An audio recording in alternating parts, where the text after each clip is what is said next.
The world of Tolkien overflows with rich lore. Each race that populates Middle-earth has its own distinct blend of cultures shaped by thousands of years of history, and of all the ancient relics of this history, 8 emerge as some of the most powerful. These artifacts were valued not just for their strength or magical properties, but also the symbolism that gave them meaning to the people of Middle-earth. Follow along as we discover their stories. Aragorn's sword, Andúril, has a long history of greatness among the great kingdoms of men. It began its life as Narsil, a sword forged during the First Age by Telgar, one of the greatest dwarven smiths in Middle-earth's history. By the end of the Second Age, it came into the hands of Elendil, the father of Isildur and the High King of Gondor and Arnor. Elendil used Narsil in the War of the Last Alliance, slaying many orcs with the great blade that shone with the light of the sun and moon. But in the siege of Barad-dûr, he was slain. Narsil was broken, and its light was extinguished. It was used one last time when Isildur cut the One Ring from Sauron's hand, but after that, its shards were taken to Rivendell, where Elrond kept them safe for centuries. Although the sword was broken, its pieces were an important symbol of the kingship of Arnor and Gondor, and even after Arnor's destruction at the hands of the Witch King of Angmar, they remained an important heirloom to the chieftains of the Dunedain. It wasn't until the War of the Ring that these fragments were reborn and given to Aragorn.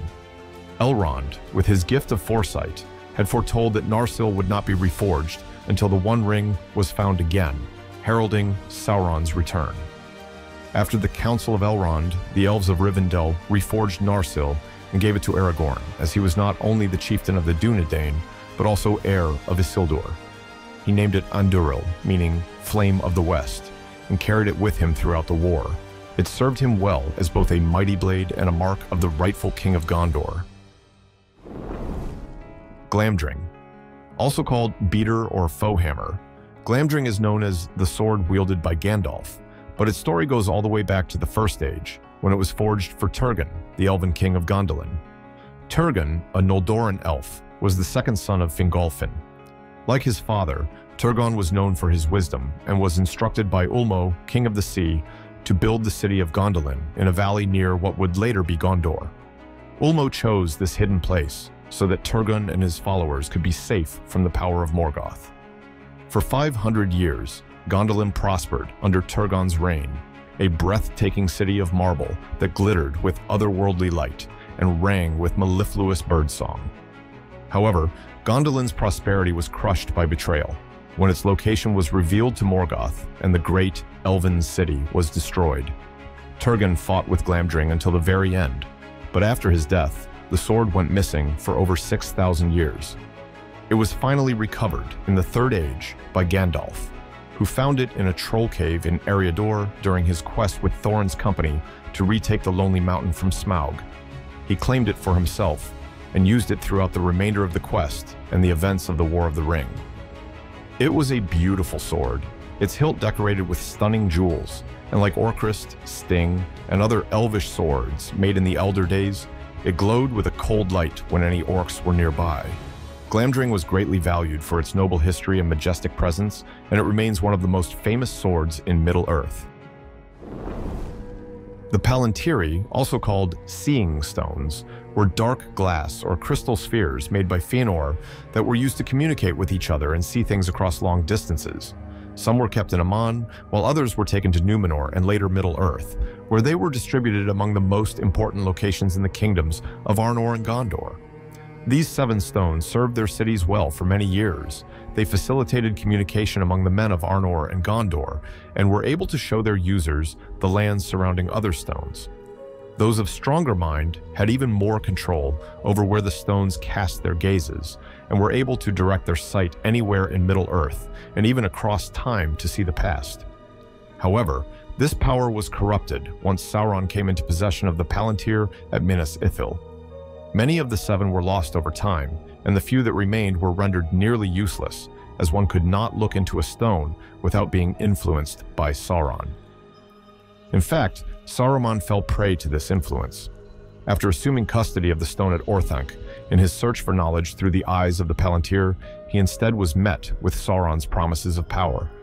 He soon turned to the Dark Lord's side, and they communed often, Saruman through the Orthanc stone and Sauron through the Ithil stone. The Palantíri gave men the incredible ability to see and hear far beyond their usual capacity, and use this power for the betterment of their kingdoms. But as with many great artifacts in Middle-earth, they could be used for evil just as easily. The Silmarils. 3 magnificent gems, stronger and brighter than any diamond, burning with the glorious light of the 2 trees of Valinor. These are, of course, the Silmarils, created by Fëanor in Valinor during the First Age. Their beauty was recognized by all, even the Valar, and Varda, Queen of the Valar, hallowed the Silmarils, making them holy and thus untouchable by any unclean or evil hands, lest they be burned and withered. Despite the fame they received for their loveliness, of equal importance was the evil and destruction that arose from their existence. Fëanor wore his creations with pride, and although they attracted much praise, they also drew the attention of Melkor, who coveted their glorious light. Fëanor, affected by Melkor's corrupt thoughts, became possessive and hid the Silmarils, locking them away so that none could lay eyes or hands on them. Thus began a cycle of desire and greed, lust and pride, that tainted the purity of the Silmarils and caused many needless conflicts. Although they were precious and beautiful beyond comprehension, the Silmarils were also responsible for much hardship and death. One such story of conflict is that of the Nauglamír. The Nauglamír was a famous necklace made by the dwarves of Nogrod and Belagost, 2 great underground dwarven cities which prospered during the First Age. It was made as a gift to Finrod Felagund, fashioned of gold and set with gems from Valinor.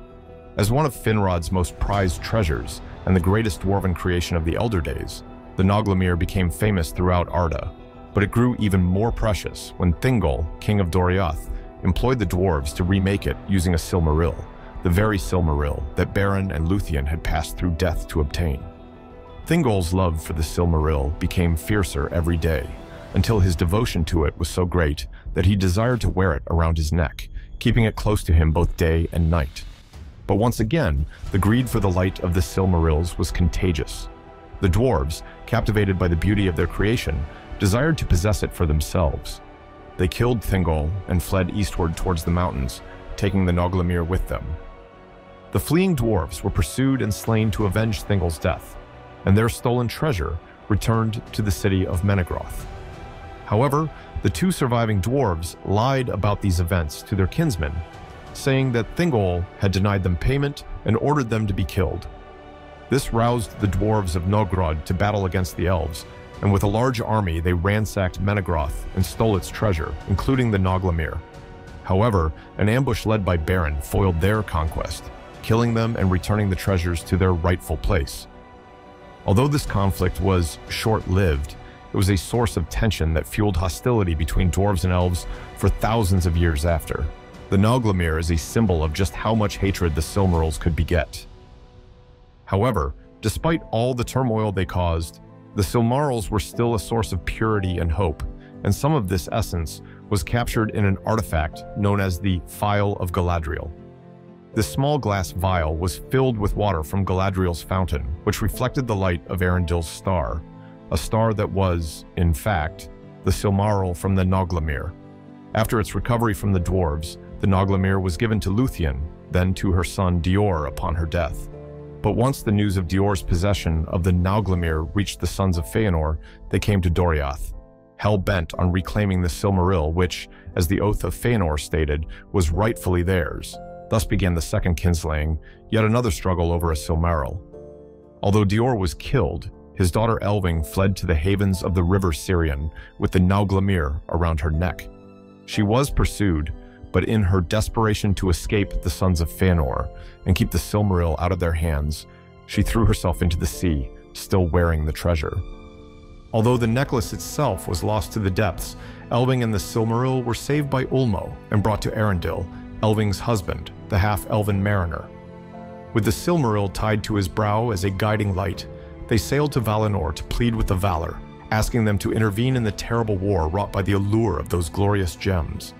Not only was this request granted, but the Valar also blessed Arundil's ship, filling it with a dazzling white fire and sending it to sail the skies. Arundel stood at the helm, the Silmaril still gleaming upon his forehead, a brilliant light on the horizon that would hang in the sky for millennia to come. This became known as the Star of Arundel. Its light, captured within the Phial of Galadriel, had the power to ward off any evil, and aided Frodo and Sam in resisting the effects of the ring and repelling the foul creatures they encountered on their quest. Although this light faded once Frodo departed to the Undying Lands, Galadriel's divine gift is still vital for its connection to the great legends of Middle-earth. The One Ring is one of the most powerful artifacts ever created in Middle-earth, and arguably the most dangerous. Forged by Sauron in the fires of Ur-Druin, it was pure evil in nature, an extension of its creator. But despite its well-known connection to the Dark Lord, the One Ring still tempted many, dominating their thoughts with dreams of grandeur and control. One of the many powers afforded to a bearer of the ring was the ability to rule and command with incredible ease, imbuing their voice with an irresistible charm that encouraged others to listen and obey unquestioningly. Thus, many among the free peoples desired the ring not only because it extended the lifespan and enhanced the natural power of its user, but also because of how it could help them accomplish their political or military goals. These wishes often had good intentions. For example, Boromir proposed that the ring could be used to gain loyal subjects who were willing to defend Gondor against Mordor's attacks. However, these goals were ultimately impossible. None had the willpower to completely resist the innate pull of the ring towards its master. All interactions with the One Ring were fated to end in evil. It was a false symbol of power among the free peoples. The only power it represented was Sauron's.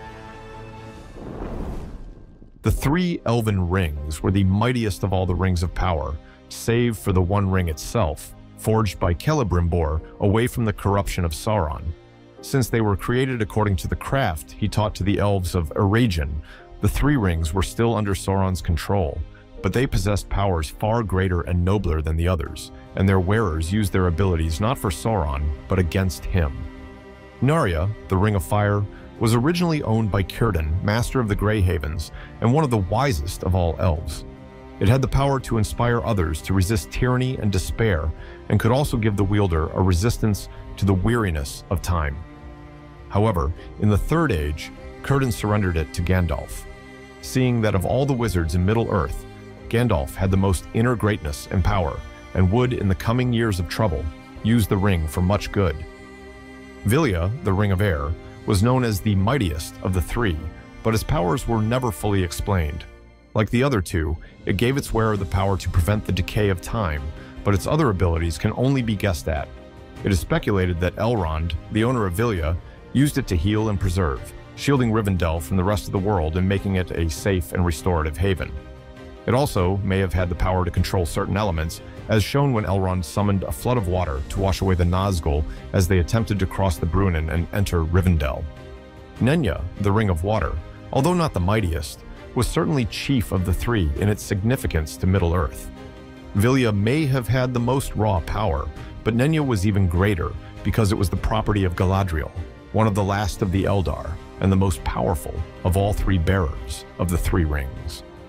With its ability to preserve, protect, and conceal, Galadriel created the woodland realm of Lothlorien, which was completely hidden from all evil and could not be harmed unless Sauron himself came to attack. Although the One Ring possessed enormous, devastating power, the three Elven rings were far more valuable for their symbolism. Their might was built not around domination, but preservation, understanding, and healing, and their wielders used them as powerful representations of the forces of good in devoted defiance of evil. Let us know down in the comments, which artifact of Middle-earth do you think is the most powerful? Follow this channel for more stories about the important people, places, and objects that shape the history and culture of Tolkien's world.